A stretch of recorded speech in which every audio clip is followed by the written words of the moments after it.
Hi, this is John Reed of JohnnyERP.com.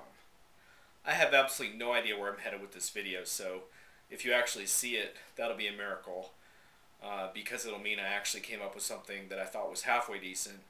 I got my SAP Mentor shirt on tonight, and that's timely because that's sort of what I wanted to talk about. But in the context of a different type of conversation, which is what leadership qualities do we aspire to? What do I aspire to? As a mentor, what do I aspire to? And also, when I nominate people for being a mentor, what am I looking for when I nominate people? This came up recently. We had hundreds of nominations for this next round of SAP Mentors, and we were doing a SAP Mentor Monday webinar, a live webinar, part of our series, and we were welcoming the SAP Business Objects mentors, and a couple of them were asking us, what is being a mentor all about? Now, there is a formal criteria for mentor selection, which is always a bit humbling for me to read because for various reasons I don't meet a lot of the criteria because I'm a little atypical in that I'm not a hands-on SAP person, and I have my own company, so I'm not really a partner or a customer. So I don't fit a lot of the traditional criteria, but maybe I'm still good enough in the ones that I do fulfill. But I will post a link to that official criteria so you can check it out. But that's not what I wanted to talk about. I wanted to talk with you more personally about what I look for, what I aspire to. And here's a few things that really stand out that I think, to me, are more than just being a mentor. It's kind of how you would want to carry yourself in a community. The first and biggest thing is that I think I've just about had it with the whole gurus and experts who are kind of put on a plateau above everybody else. In fact, that's one reason why I share these videos with you, because I realize these videos are not the ultimate in professional presentation, and as a result you get a feeling for who I really am in kind of a no BS type of way, and it's real. These videos are real, and there's no makeup, there's no scripts, and to me, part of being a mentor or aspiring to be a mentor is being in conversation in the community. So as opposed to being looked at as some expert who's a guru to admire from afar, I look for people who are in conversation, and I do my best to interact with other people and to share with them different aspects to what I know about, which has to do with developing your SAP skills and your career path. And I really get a lot of joy out of helping people along that process. And I also learn from others as well. So it's always a two-way street for me. And that's one thing about being an expert is that maybe you're an expert in one thing, but you're a beginner in a lot of other things. And so when you have that give and take and you're in conversation, that's what really matters. Now, I don't happen to believe that it matters where those conversations are necessarily taking place. Although I'm pretty active on SCN and I was a top contributor last year, Twitter is really a great place to find me on a daily basis, and 140 characters or less, it's a pretty good way to get to know people somehow. It's kind of surprising, and so that's kind of my comfort level as my medium, but there's a lot of different ways you can interact, so I wouldn't limit it to one particular place. Now, in terms of other characteristics for mentors, what things do I admire?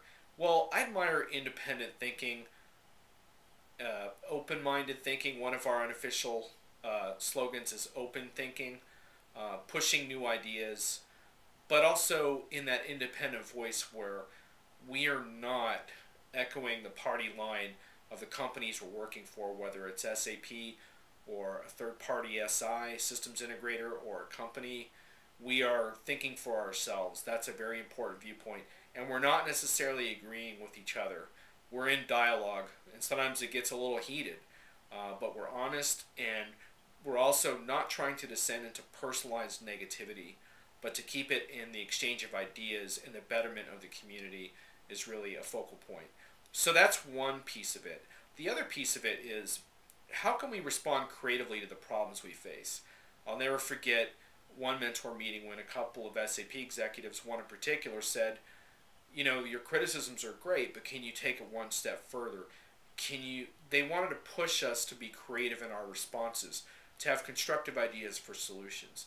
And to me, that's what it's all about when you see mentors springing up on various projects, whether it's projects like the Enterprise Geeks or the About Freak Show, or maybe it's a community-based open source project and the folks involved in code exchange.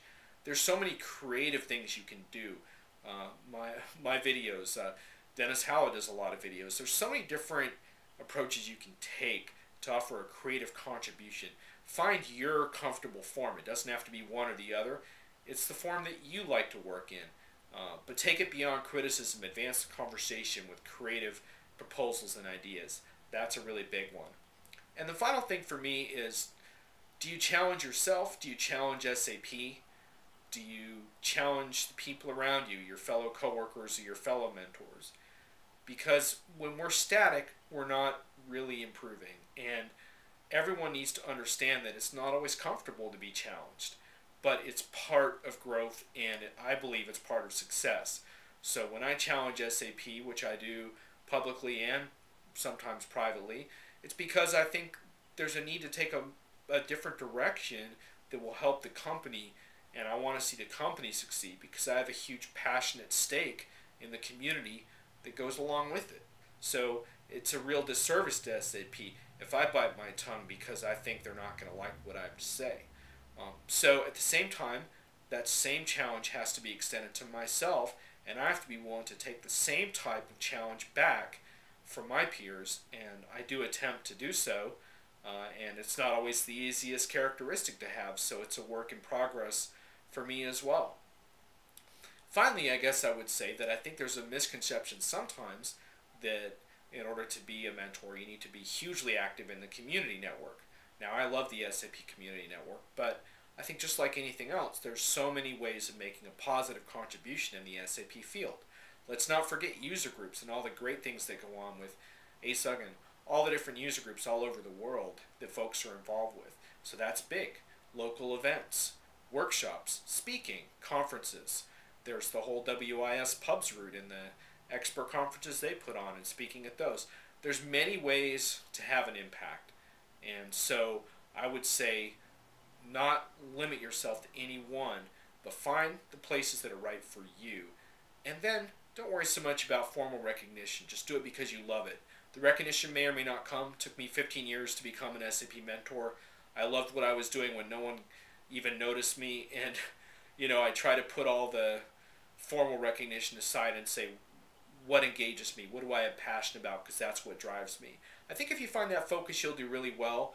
And I hope these characteristics I described are something to aspire to for some of the folks watching. Because to me, whether or not I was an SAP mentor, I would aspire to some of those things. So this is John Reed of johnerp.com.